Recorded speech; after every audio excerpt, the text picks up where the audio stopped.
everybody. Today we're going to be making apple cookies. I'm sure, like myself, you always have a couple of apples rolling around in your bin in the fridge and you wonder what you're going to do with them. You don't want to eat them. You're not in the mood to eat an apple. You're going to make apple cookies. So stay with me, and it's a very easy recipe. So you're going to need apples, 2 apples. I'm going to finish cutting them up. It doesn't really matter which apple you use for these cookies. Now, if you were making an apple pie, I like to use Spy apples or Fuji apples because they tend to stay more firm once the pie is baked. But with the apple cookies, you're looking for moisture, and I'm using actually Gala apples. So I have 2 apples here that have been diced up. Just like that. We'll leave that to the side. Now we're going to make the cookies. Okay, we have some butter. And it's always best to have your ingredients at room temperature. I have some butter here. Okay, and we're going to add the sugar.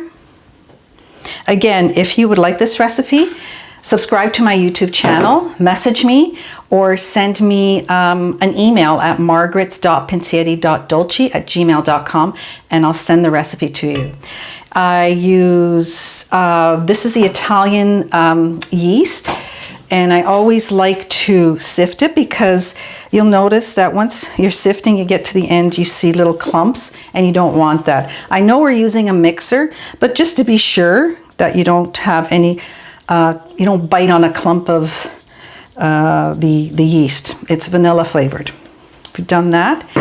We're going to start mixing now. You don't need your KitchenAid mixer. Just a hand mixer like this is great. There's going to be some noise, so bear with me. And you'll see that with the ingredients at room temperature, especially with butter, it's easier to mix with the sugar.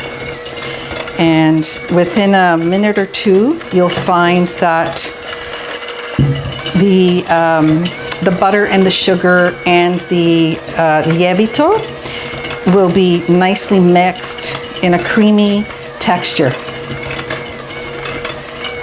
Whenever I make these, I make them in the summer too and the fall, but whenever I make them, it reminds me of the fall.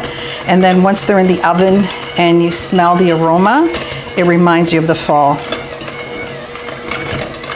They're a nice light cookie. And Pensieri Dolci, we use Italian products. So it's Doppio Zero flour, the lievito, whatever Italian ingredient I can get, I use. I just think it makes a difference. Okay, we're gonna increase the speed to get the batter off the beaters. Okay. Now we're going to add our eggs. We need 2 eggs, and typically,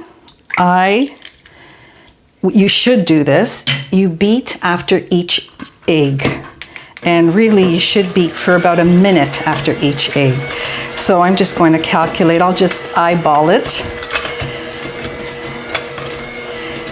You want the egg to really mix in together with the butter and the sugar. Looks like kind of scrambled eggs right now. But it's blending in quite nicely.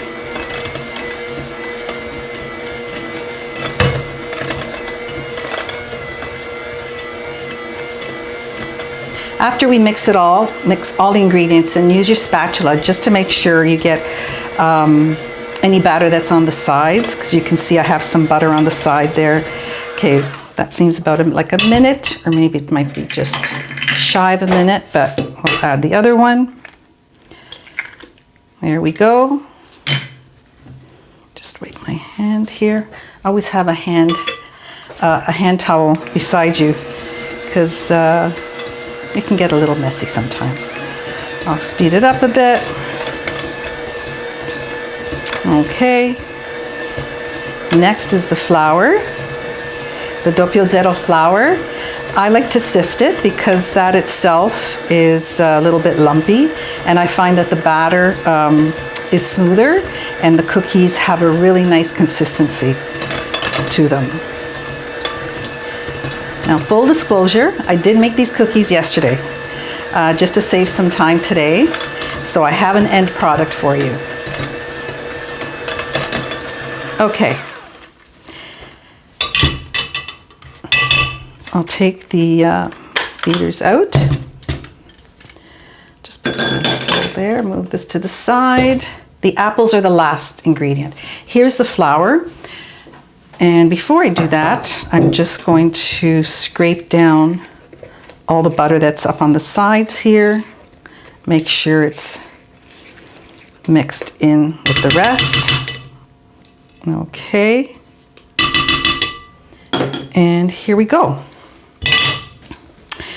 I use a strainer to sift because I'm all about kitchen gadgets. I did have a sifter specifically. It's a sifter to sift flour, cocoa, whatever you're using. But I found it wasn't as effective as using this, a strainer basically. And you just tap it and it's kind of nice. It's like snow falling. Okay, here we go. The last of it. And we are almost done. So you see how quick that is. The oven should be set at 350. And they go into the oven for about, I would say, 25 minutes. But every oven is different. So check at 20 minutes and see, because you want them golden.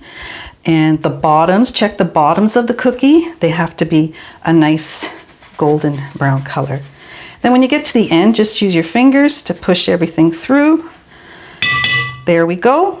We're gonna mix that like this. Get the flour in there. And now you're making your dough.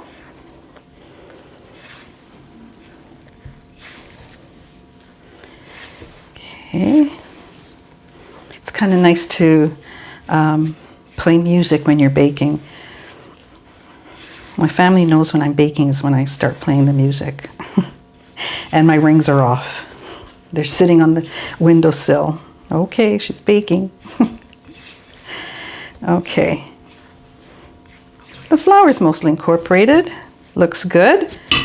Just scrape that down. You don't want to waste any of this delicious batter. Now we're going to add our apples. And I'm going to tell you, now you got to use what God gave you. Use your hands to mix those apples in the batter. You can get your kids to do this as a sensory activity. Looks like the apples are right in there. And I use this. You can use a spoon. It's up to you. I love using this because I know that my cookies will all be the same size and they'll all cook evenly. It's just an ice cream scooper, and I just make sure that it's not too overflowing. You get about 18 cookies with this recipe. Very easy. You have your tray. Let me move it closer to me.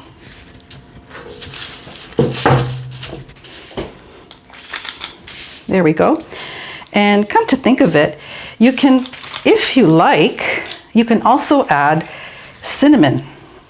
I think a bit of cinnamon would be nice. I'll show you the last step that you do once you take the cookies out of the oven and that they're cooled. You'll see what we do. Okay, I'll do a few more just to show you. See, it's so quick and easy. Not that messy. Oh, this one's stuck. Move it over a bit. Don't really spread that much, so you don't have to really worry. And that's what you do with all your cookie dough. I'm going to put this aside and I will show you the end product. We'll just put this here. And these will go in a 350-degree oven. I will put these here. And voila. Here you go. Let me move this so you get a better idea. And here are your cookies. So what you're looking for is a nice golden color on top, and turn it to the bottom and you see that they're very well cooked. They're nice and brown. And you can see the apples showing through the cookie dough. And the last step is you're going to sprinkle some icing sugar on top. And if you want to omit the cinnamon while you're mixing the dough, you can actually put some cinnamon with the sugar, so the tops will have a sugar cinnamon touch to it. There we go. All you have to do now is to plate them. So let's see, what do I have in here? Oh, I have a nice dish here. A nice bowl. Don't save your nice bowls for that special day. Use it whenever you can. So here, put your cookies in there. And look how nice it looks, how impressive. They're delicious. I'm gonna break one open for you. There you go. You see the dough is well cooked. The apples are in there. And the dough looks a little yellow is because I used free run range eggs. They do make a difference. And all in all, it's a great cookie to have at breakfast, or if you're having some company over for coffee or tea. And you can whip these up in minutes, and you'll have a beautiful Italian treat for you and your friends. Put that there. So that's it. Oh, you know, I always like to end with a quote because sometimes quotes help us through things. I know you can go crazy with quotes, but I have one here. Here we go. So I want all of you to remember to always take that break, take that nap, take that trip, take whatever you need, because this world will take everything from you. And if you don't take care of yourself, who's going to take care of yourself? So I'm going to leave you with that, and I hope you ask for this recipe and make it. I hope to see you. Your comments on my YouTube channel, just search Margaret Dovigo or Pensieri Dolci, and I'll see you next time. Ciao. Tante belle cose.